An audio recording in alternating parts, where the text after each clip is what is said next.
हरण हनुमान।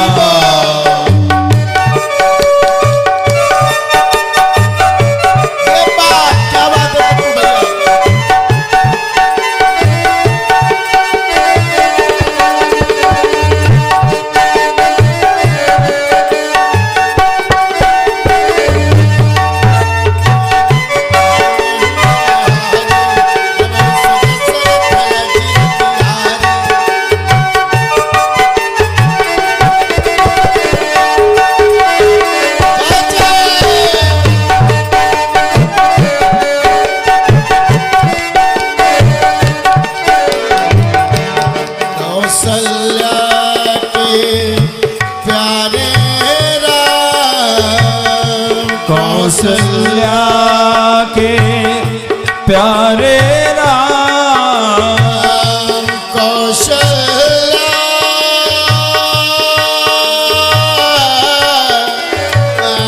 कौशल्या के प्यारे राम,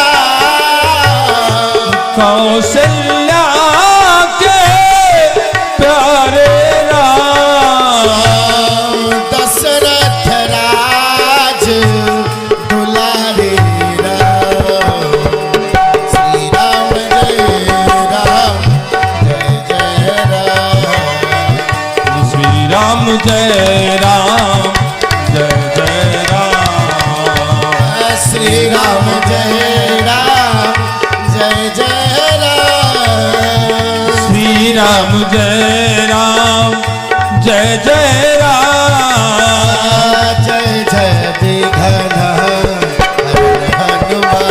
हनुमान, जय जय विघ्न हरण हनुमान। श्री राम जय राम जय जय राम। बोलिए राजा रामचंद्र भगवान की जय हो, सिया जो महारानी की जय हो, नमः पार्वती पतये हर हर महादेव। आइए समय सीमा के अंतर्गत एक पावन चर्चा तक आप सभी को ले चलने का प्रयास करूं। रामचरितमानस में 3 अहंकारों का वर्णन आया है, सात्विक अहंकार, राजसिक अहंकार और तामसिक अहंकार। अगर आप ध्यानावस्थित अवस्था में देखें तो सात्विक अहंकार से भरे हुए भगवान परशुराम हैं, राजसिक अहंकार से भरा हुआ बाली है और तामसिक अहंकार से भरा हुआ कुंभकर्ण है। और आप तक रखने का प्रयास करूं, आप बड़े बुद्धिजीवी श्रोता हैं।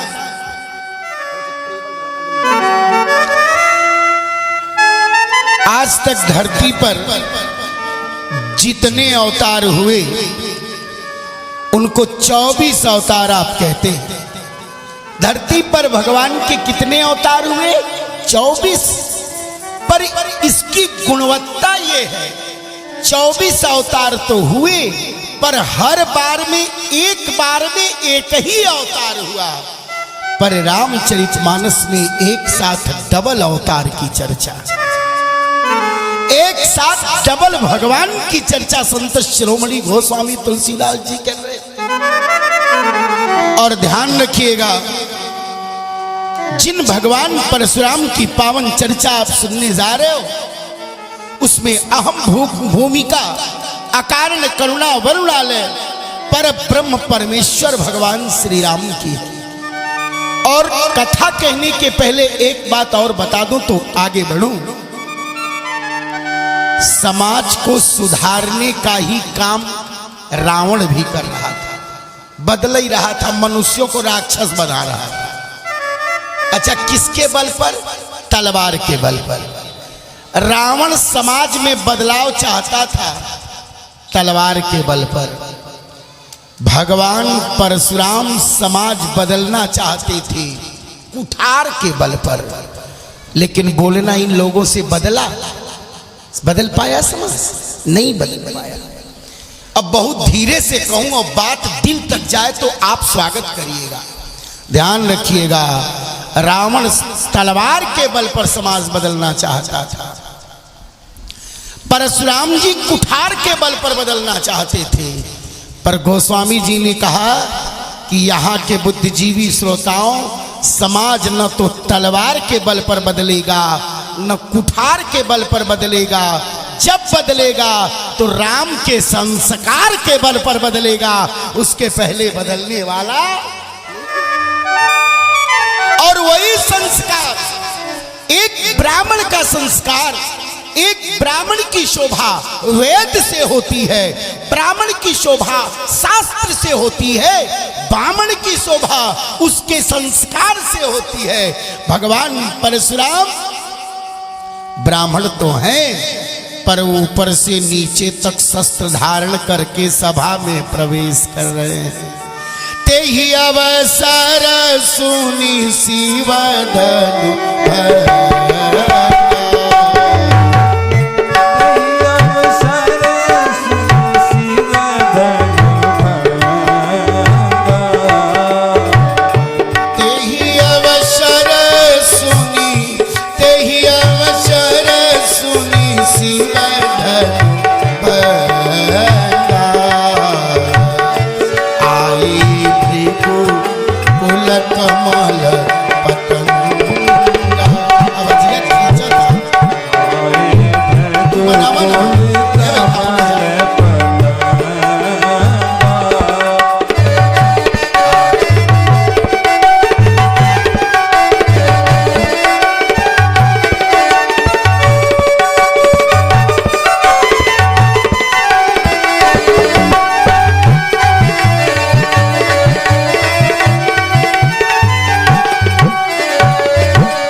और देखें आप, अचानक उस सभा में भगवान परशुराम का प्रवेश हो रहा। गोस्वामी जी से पूछा गया सभा में कौन प्रवेश कर रहे, कहा आए भृगुकुला, ये भृगुकुल शिरोमणि आ रहे हैं। का इनका नाम बताइए, ये प्रवेश कौन कर रहे हैं? का नाम है कमल पतंगा। देखिएगा, चाहते तो परशुराम लिख सकते थे कि नहीं गोस्वामी? क्या परशुराम जी का नाम कमल पतंगा है? लेकिन लिख रहे आए रघुकुल भृगुकुल कमल पतंगा। और सुनिए, पतंग माने होता है सूर्य और पतंगा माने भी होता है सूर्य। नाम नहीं लिख रहे, कह रहे सभा में कमलवत सूर्य का प्रवेश हो रहा है। तो गोस्वामी जी से पूछा गया, अगर एक भगवान परशुराम आपके नजर में कमलवत सूर्य है, तो उसी सभा में अंदर भगवान श्री राम है, तो फिर उनको क्या लिखोगे? का उनको भी यही लिखूंगा, रघुबर बाल पतंग। वो भी पतंग है, आया भी पतंगा है। मतलब भगवान श्री राम भी सूर्य है और भगवान परशुराम भी सूर्य हैं। लोगों ने कहा संत शिरोमणि गोस्वामी तुलसीदास जी से, अगर दोनों सूर्य हैं तो अंतर क्या है?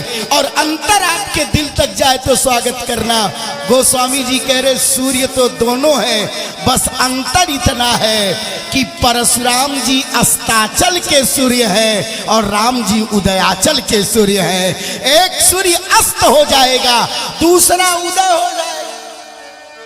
और एक मेरी भाषा में अगर आप सुने तो एक राष्ट्रपति का कार्यकाल समाप्त हो रहा है और दूसरे का आरंभ हो रहा है। पहला वाला दूसरे को चार्ज दे के 9-2-11 हो जाएगा। इसलिए भी अच्छा आ रहे तो फरसा उठाए जा रहे। एक ने पूछा, बाबा आप ये फरसा क्यों उठाए हो? कहा इसलिए कि भगवान शंकर के धनुष को तोड़ने वाला अहंकार में सीना तान के घूम रहा हो, उसको तो ये अभिमान जागृत हो गया होगा कि मैंने देवाधिदेव महादेव का धनुष तोड़ा है। तो फरसा इसलिए उठाया हूं कि जो इस सभा में जो उस सभा में सीना तान के घूम रहा होगा और कह रहा होगा मैंने तोड़ा, तो उसका सर काटने में मुझको फरसा उठाने में भी विलंब न लगे, उठाया हो सीधे सका।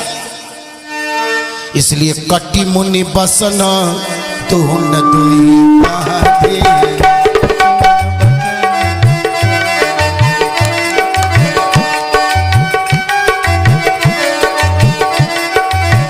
कटी मुनि बसना तुम दुई बाधे, कटी मुनि बसना,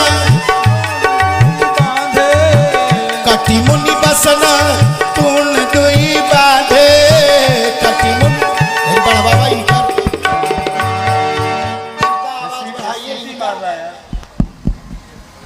हेलो हेलो हेलो ठीक है। कटी मुनि बसना तुम दुई बाधे, कटी मुनि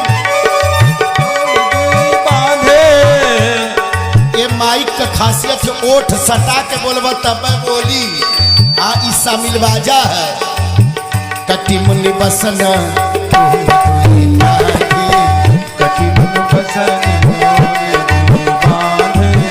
धनुसर कर उठार कल कांधे, धनुसर कर उठार कल कांधे।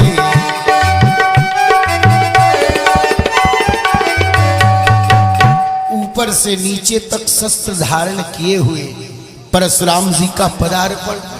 अच्छा, क्षत्रिय राजा जब परशुराम जी को देख लेते थे तो सिहरे बदन सूख गए, कैसे पूरा शरीर सूख जाते थे। अब ये बेचारे जैसे आए तो 10,000 तो इकट्ठा ही भेटा गए। वो सोचे अब जान बचा सो लाखों पाए।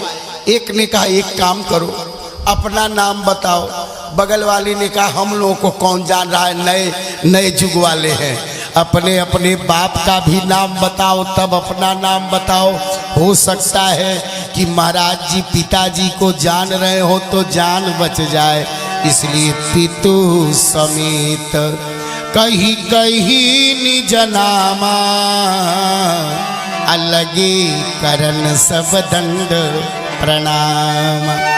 देखिए आप, राजा दुष्ट है लेकिन कितनी बढ़िया बात है। कभी कभी हमको लगता है अपने विचार से कम वो इतना तो कर रहे थे, दंडवत प्रणाम कर रहे थे। आजकल तो कितने लोग माता पिता को प्रणाम करने में शर्म खाते हैं। एक जगह हम कह दिए जितनी सुहागन नारी है रोज अपने पति के चरण को छू के आशीर्वाद लिया करे।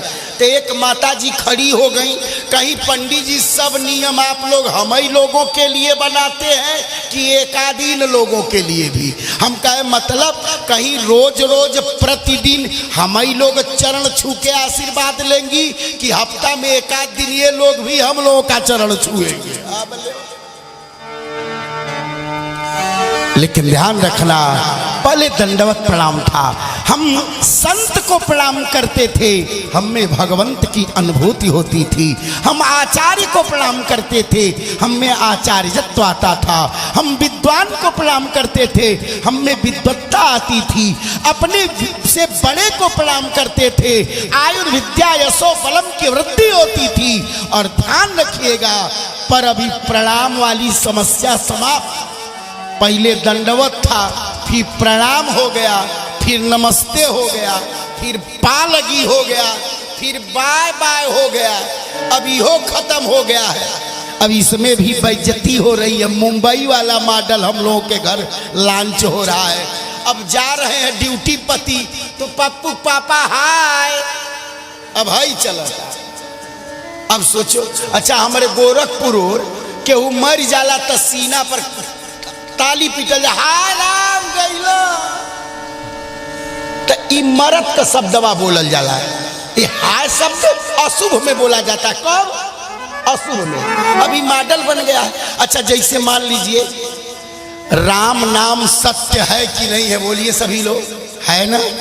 लेकिन किसी के लड़के और लड़की का विवाह हो, अब मंडप में दुल्हा दुल्हन आपको प्रणाम करे, अरे आप लोग कहिए हेमंत बाबा बताए थे एकदम सत्य लाइन, राम नाम सत्य है, एक नंबर है, गलत नहीं है। अब बस आशीर्वाद दीजिए तुम दोनों लोगों का राम नाम सत्य है।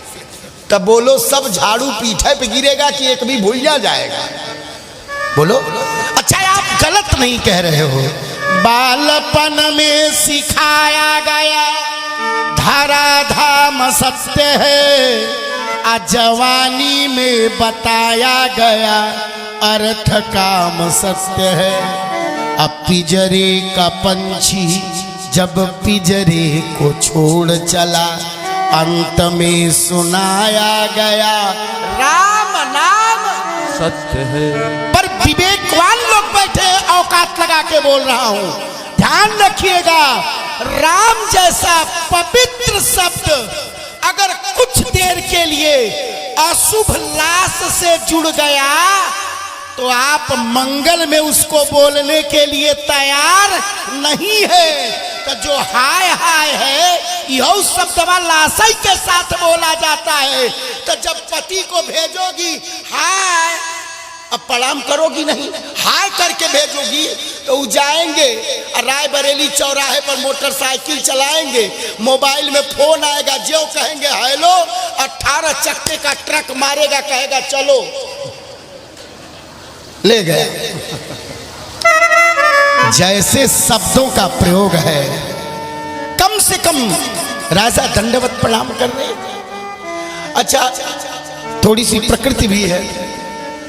तब तक जनक जी बड़े चालाक संत हैं। जनक बहोरी आई सिरुनावा। क्या हो गया बाबा? कुछ आप उनसे कहें, हमको बताइए। अच्छा दूसरी बात है। अच्छा तो जाए हमारे यही से हम पूछलिए, उनके इशारा रोगे जैले के नाम कैली है, हम जाए ना दे बाप के, आप तो सुनत है, हम आप देख के कुल कथवे कहते। हाँ अच्छा श्रोता बहुत रहते हैं, बक्का एक ही लोगों को लगता है। आई लगातार हमको देख रहे, तो मैं तो इनको जो ऐसे किए तो हमारा प्राण सूख गया है कि लग रहा है जाने की तैयारी में किधर जाएंगे, हम जाने नहीं देंगे।